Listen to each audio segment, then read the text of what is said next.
네, 장이 막 시작하네요. 네, 염승환 이사 20초 나와주십니다. 전입니다. 네. 증시염탐정 이베스트 투자증권 염승환 이사님 모셔보도록 하겠습니다. 어서 오세요. 어서 오세요. 네, 안녕하세요. 네. 오늘 자. 장 어떻게 되나요? 네, 현재 이제 지수는 이제 약보합 정도 출발할 것 같고요. 한 7포인트 정도 하락을 할 것 같습니다. 이제 코스피가 마이너스 7 정도 예상 나오고 있고 코스닥은 조금 하락폭이 큽니다. 마이너스 5포인트 정도 하락을 하면서 일단 이제 시작을 할 걸로 지금 예상가가 나오고 있고요. 현재 이제 삼성전자가 마이너스 0.3% 정도 네. 하락 출발했고 SK하이닉스가 마이너스 0.3%, 반도체 두 기업 다 마이너스 0.3% 내외로 하락했고, 지난주에 이제 2차 전지가 좀 막판에 안 좋았는데 오늘도 LG엔솔이 마이너스 1%로 좀 2차 전지 출발이 좋지는 않습니다. 삼성 예. SDI도 예. 마이너스 1% 정도 하락을 하고 있습니다. 그래서 현재 지수가 나왔는데 지수는 3포인트 정도 빠졌네요. 마이너스 0.13% 하락을 해서 2391포인트를 기록을 하고 있고요. 예. 상승 종목이 357개, 하락이 352개로 거의 비슷하고 예. 코스닥은 4.79포인트 정도 빠졌습니다. 0.6% 하락해서 792.6포인트고요. 상승 종목이 654개, 하락이 631개. 그래서 양시장 모두 다 상승과 하락이 좀 비슷하게 좀 출발을 했다라고 보시면 되겠습니다. 일단 이제 오늘 그 코스피 쪽만 먼저 좀 더 말씀을 드리면, 코스피 쪽에서 출발이 좀 괜찮은 기업은 메리츠 금융지주가 한 4% 정도 오르고 있고요. 효성 첨단 소재가 2.5%, 셀트리온이 한 2% 정도 올랐습니다. 그리고 이제 호텔 신라가 3% 정도 올랐는데 이번에 그 중국 회사가 면세점에서 탈락한 것 같더라고요. 중국이? 네, 그래서 이번에 그 국내 업체들이 좀 돼서 조금 이제 리스크 좀 완화되지 않았나, 그런 이제 내용들 때문에 오늘 네. 2.5% 정도 오르고 있고요.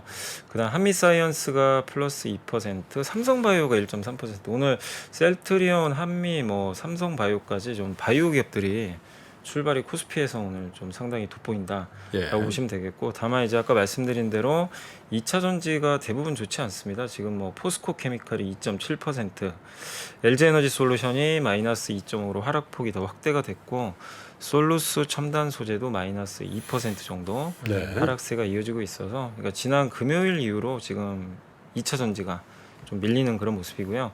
이건 뭐 코스닥도 좀 마찬가지입니다. 오늘 코스닥에서 에코프로비엠이 현재 마이너스 8% 큰 폭의 급락을 하고 있고, 에코프로가 마이너스 10% 정도 좀 급락을 하고 있고요. 그리고 성일하이텍이 마이너스 5%, LNF가 마이너스 4%.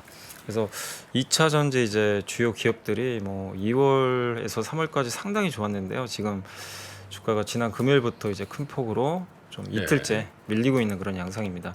반면에 바이오가 좀 바톤 터치를 한 것 같아요. 지금 차바이오텍이 5%, 셀트리온 헬스케어가 5% 정도, 셀트리온 제약도 4%, 제넥신이 3%, 뭐 삼천당 제약도 3% 올랐습니다. 그러니까 한마디로 2차 전지 공백을 지난 금요일은 반도체가 메꿨는데 오늘은 바이오가 또 메꾸고 있어서 시장이, 그러니까 2차 전지가 너무 시총이 크다 보니까 이게 무너지면 좀 어떡하나 걱정들 하셨는데 네.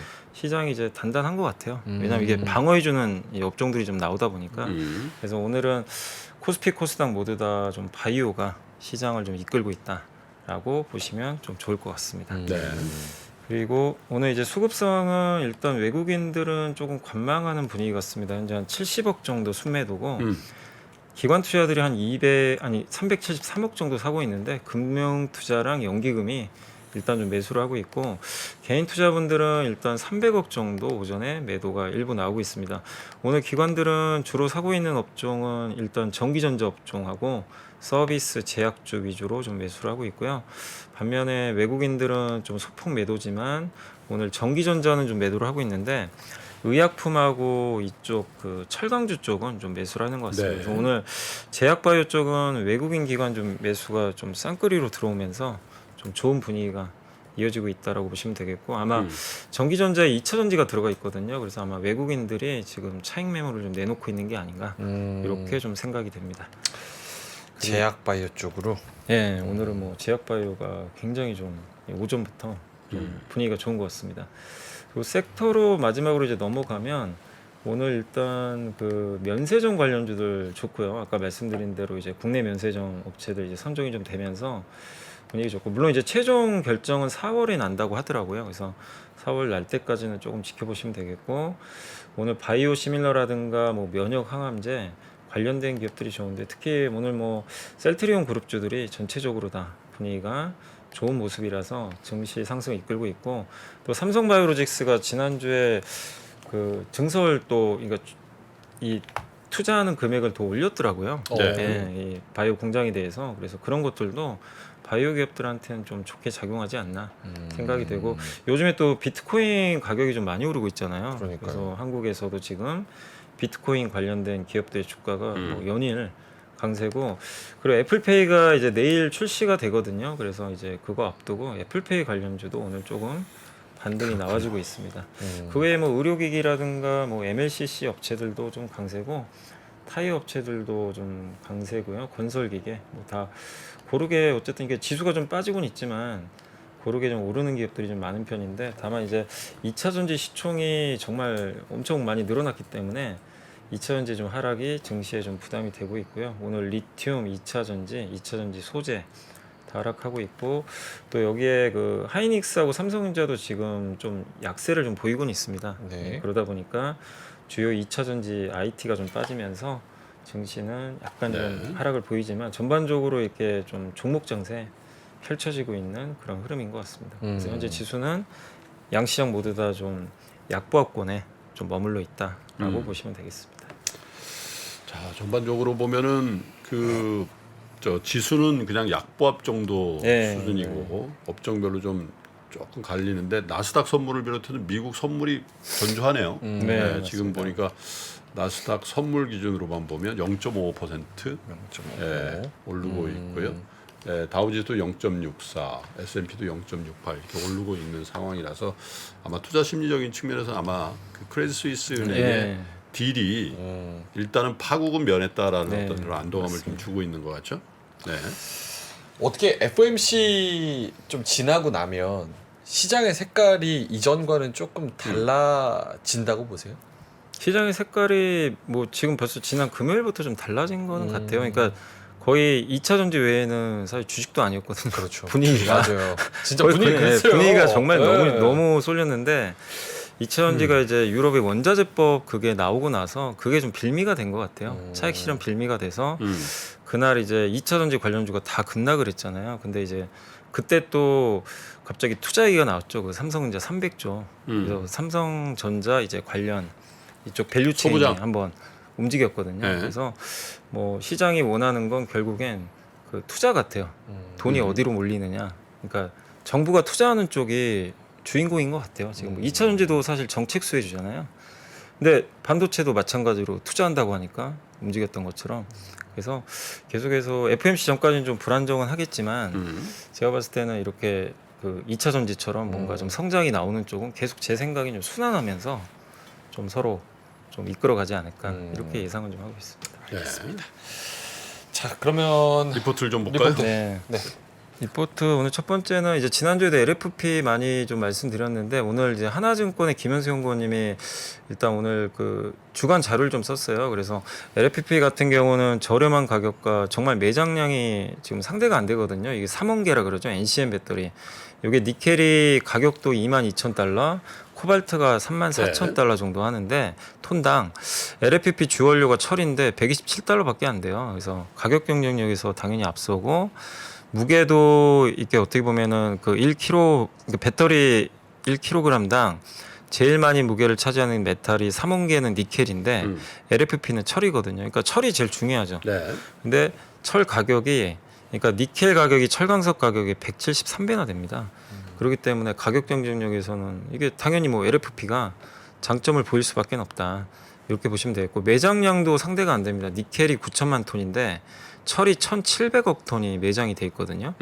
그러니까 이제 굉장히 풍부하다는 거죠. 그래서 전기차 시장이 이제 당연히 주행거리가 제일 중요하니까, 네. 그동안은 고사양, 중사양에는 NCM 배터리, 우리나라도 그쪽에 다 집중을 했잖아요. 그래서 근데 이제는 그 엔트리급이라고 그러죠. 이제 밑으로 내려갈수록 저사양은 사실은 이제 좀 가격 경쟁력이 있어야 되니까 네네. 그래서 일론 머스크도 LFP 얘기한 게 이제 사실 그런 이유 때문인 것 같아요. 이제 차를 많이 팔기 위해서. 그럼 LFP 배터리도 이제 같이 가는 거죠. 그래서 이번에 인터 배터리에서도 SK온이 공개를 했잖아요. LFP 배터리를 삼성도 한다고 했고. 네. 그래서 이게 같이 좀 갈 가능성이 있는데, 근데 분명한 한계는 있대요. LFP가 겨울철에 주행거리가 안 나온대요. 이게 이 소재 자체가. 근데 그래도 충전소가 지금보다 훨씬 더 많아지고 뭐 100km 사이에 50km 사이에 충전소 하나씩 다 있으면 근데 가서 20분마다 한 번씩 충전한다고 생각해보세요. 짜증나서 운전하겠어요. 나도 솔직히 전기차 안 사는 이유가 바쁘잖아. 일단 바쁘고 네. 성격 좀 급하잖아. 네.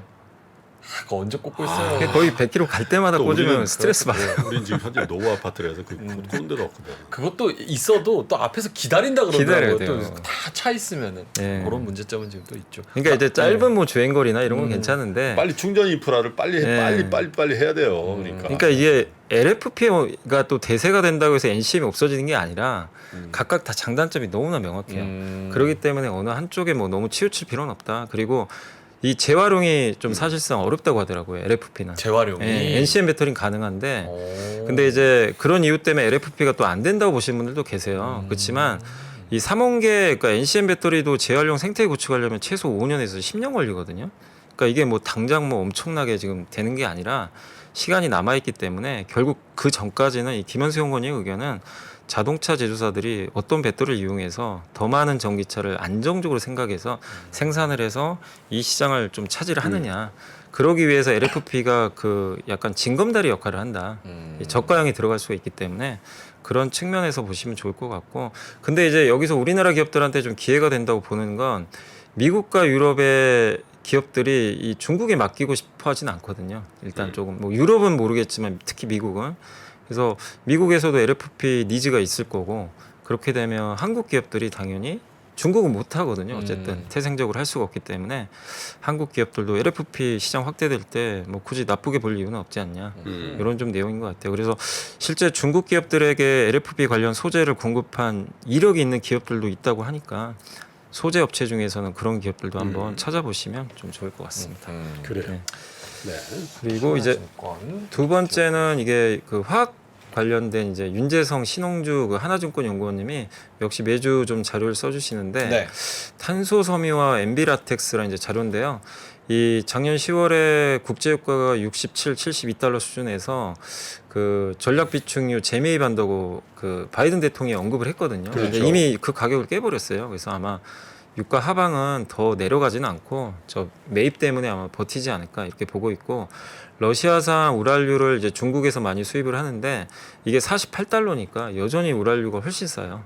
브렌트 대비해서도 20달러 이상으로 좀 저렴하다 이런 내용이고 그리고 중국이 지준율을 이번에 인하했죠 주말에. 그래서 경기 부양을 위한 정책 여력이 확대되니까 석유화학 기업들한테는 좀 긍정적이지 않겠냐라는 의견이고 이 엔비라텍스가 이제 그 우리 수술실에 쓰이는 그 장갑 소재잖아요. 아, 얇은 거 요리할 때 쓰고 그게 코로나 때 정말 대박이 났었죠. 그쵸. 당시에 엄청났죠. 그래서 그때 금호석유 주가도 엄청나게 제가 올라갔던 건 기억이 나는데 저기 말레이시아인가 인도네시아 말레이시아. 네. 최고 갑부가 저거 만드는 맞습니다. 아, 그래요. 어마어마하게 돈을 많이 벌었어요. 최고 갑부. 와. 네. 근데 그게 이제 엄청나게 또 안 좋아졌죠. 리오프닝 하면서 그렇죠. 예, 또 공급강이 생기고 이래가지고 그래서 안 좋았다가 최근에 근데 업데이트를 좀 이제 해주신 것 같은데 한국의 이 엔비라텍스 수출량이 2개월째 지금 상승을 하고 있고 수출 가격도 좀 올라가고 있다고 하고요. 말레이시아, 중국, 베트남, 태국으로 수출량 증가도 좀 완연하다. 그리고 아까 말씀하신 그 말레이시아 탑 글로브라는 세계 최대 장갑 업체거든요. 이 회사가 지난주 실적 발표하고 31%나 주가가 급등을 했다고 합니다. 그래서 이게 고객 재고도 지금 정상이 가까워지고 있고 2월부터 판가를 올렸다고 하더라고요. 그러니까 이제 이쪽 업계도 이제 최악은 좀 지나간다. 이런 내용인 것 같아요. 그래서 엔비라텍스 관련된 이제 기업들도 조금씩은 좀 회복될 가능성이 있지 않냐라는 그런 내용이니까요. 뭐 참고하시고 이게 엔비라텍스 이게 마진이거든요. 이게 한참 좋을 때 저기 그 1,500달러까지 갔다가 톤당 와. 이게 지금 거의 한 300달러까지 빠진 거예요. 5분의 1 턱 나버렸죠 마진이. 수출도 많이 줄고. 근데 이제 이게 바닥에서 조금씩은 터닝은 하고 있다라는 그런 개념으로 봐주시면 되겠고. 그리고 탄소 섬유는 이제 그 수소 그 연료 탱크 이게 이 수소를 이제 보관하는 그 탱크라고 좀 보시면 되겠는데 거기 복합 소재로 많이 쓰이는데 한국의 대표 기업이 이제 효성 첨단 소재죠. 근데 이게 아마 연평균 증가율이 한 36%까지 늘어날 걸로 일단 보고서에 좀 써주셨고 탄소 섬유가 근데 수소에만 쓰이는 게 아니라 우주 항공 뭐 이런 데도 많이 좀 들어가기 때문에 좀 긍정적이지 않을까 이렇게 보고 있는 것 같고요. 올해부터는 공급자 우위 시장으로 좀 바뀔 것 같다라는 그런 내용이니까 엔비라텍스랑 탄소 섬유에 대해서도 한번 고민을 해보시면 네. 좋을 것 같습니다. 그리고 마지막으로 요게 이제 그 효성의 뭐 확장이고 이게 우랄류하고 브렌트 가격 차이라고 하더라고요. 요만큼 이제 그만큼 우랄류가 싸다라는 그런 데이터니까 참고하시면 돼요. 옛날에 이게 붙어 있었거든요, 사실. 근데 이만큼 좀 벌어졌다라고 보시면 좋을 것 같고 마지막으로 이거 이제 자동차 쪽인데 다올 투자의 유지웅 연구원님이 그 미국에서는 딜러망을 이용하지 않으면 차를 못 팔잖아요. 그렇죠. 법적으로 금지돼 있는데 근데 유일하게 테슬라는 전기차를 온라인 온라인으로 판매가. 판매를 하니까 네. 그래서 지금 미시시피 주에서 전기차 제조사가 직접 판매하는 걸 금지하는 법이 통과돼 버렸대요. 그래서 지금 테슬라는 딜러를 만들어야 돼. 근데 테슬라는 약간 예외인 것 같아요. 이 법안에 네. 전기차 제조사로 명시되어 있는데 현재 테슬라 점포 한 곳만을 제외하고는 그걸 좀 제외하는 것 같습니다. 테슬라 점포는 뭐 약간 테슬라만 살려줘요? 그런 법이 어디 있어? 뭐지? 예, 여기 현재 테슬라 점포 한 곳만을 제외하고 있어. 사실상 신규 스타트업 전기차 업체 진출 금지를 시사하는데 근데 이렇게 되면은 지금 이 미시시피 주만 있는 게 아니라 네. 여러 주에서 계속 요거를 직접 판매 금지하는 걸 좀 계속 추진을 하고 있나 봐요. 그렇게 되면 이게 테슬라한테도 좋은 이슈는 아니죠, 당연히. 그렇겠죠. 네. 그래서 요 부분은 우리가 좀 계속 체크를 해야 될 것 같고, 그러니까 테슬라가 그동안 소송도 많이 했는데 승소를 좀 했나 봐요. 네. 근데 이제 계속 또 압박이 들어오겠죠. 그렇게 되면 테슬라한테도 상당한 부담이 될 수도 있다. 근데 이거는 현대차한테는 유리한 게 기존의 내연기관차 회사들은 다 딜러망 이용해서 어차피 팔고 있었거든요. 그렇죠. 근데 이제 딜러망만 이용을 해야 된다면 훨씬 그러니까 스타트업들이 못 들어오죠. 그럼 이제 진입장벽이. 여기 진입장벽이 생겨버리니까. 지금 스타트업 걱정할 때가 아니라 테슬라를 걱정해야지. 근데 왜냐하면 테슬라만 이제 특혜 주면 안 되지. 워낙 좀 많잖아요. 뭐 미국에도 이렇게 스타트업들이 많으니까.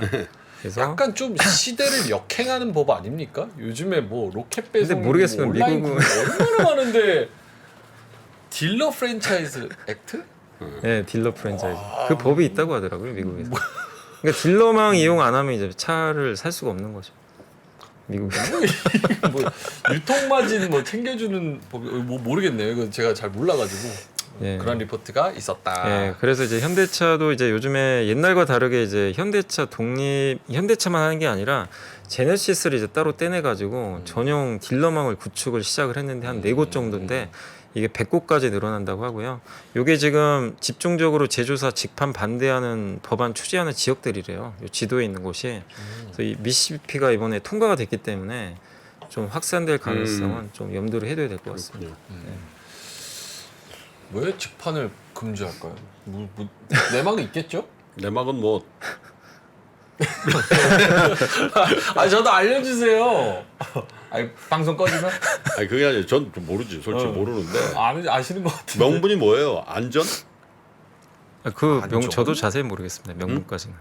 요게 그냥 자동차는 나온 꼭 내용이에요. 딜러를 통해서 살아? 예, 일단 그냥 약간 이런 거 아니에요? 뭐 한우값 떨어졌다고 뉴스 막 많이 나는데 사실 내가 먹는 한우값은 하나도 안 떨어지면 중간 뭐 유통 마진 같은 게 그런 게 있는 것처럼 약간 거기 이권에 대한 뭔가가 그죠. 있지 뭐 않을까. 미국엔 미국만의 또 그게 있겠죠. 예. 딜러 프랜차이즈 딜러에 대한 알겠습니다. 이거는 어떻게 진행이 되는지는 좀 지켜봐야 제가 되는. 가서 한번 물어볼게요. 네. 저와 관련 있어서 언제 가시죠? 가서 한번 물어볼게요. 알겠습니다. 자, 왜 그런데요? 물어보지. 요즘에 네. 또 이것도 잘 나와 있더라고요. 그 번역 통역하는 네. 걸로도 챗 GPT 한번 써봐. GPT. 네. 와 그거 때문에도 잠 못 잤어요. 그거 막 발표하고 뭐가 된다 안 된다 해가지고 막 그 뉴스 보느라고도 또 잠을 못 잤습니다. 자 알겠습니다. 마지막으로 예. 일정만 일정 이번 주 좋습니다. 일정만 소개드리면 이제 오늘 인민은행에서 중국에서 대출 우대 금리 결정이 예정돼 있고요. LPR 네, 내일 애플페이 출시가 되고 아마 내일로 예정된 것 같아요. 한전이 2분기 정기요금을 인상을 할지 그거 좀 발표할 가능성이 있고 카카오 게임즈가 신작 게임이 하나 나오고요. 이제 수요일이 제일 중요하겠죠. FOMC 회의가 열리고 그다음에 목요일 날은 EU 정상회담이 열리게 되고 이제 금요일 같은 경우는 제임스 블러드가 물론 투표권은 없지만 워낙 매파니까요. 세인트루이스 연은 총재 발언이 있으니까 이번 주 일정도 한번 체크하시면 좋겠습니다. 알겠습니다. LPR은 10시 15분에 네. 나오는 걸로 알고 있습니다. 중국. 네, 네, 중국. 네.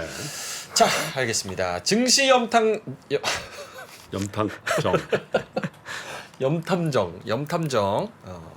이베스트 투자증권 염승환 이사님 여기서 보내드리겠습니다. 고맙습니다. 감사합니다. 레디? 액션! 유튜브에 공개도 하기 전에 조기 마감되어 구독자 여러분들께 소개조차 할 수 없었던 3프로TV 주식 부동산 액션스쿨.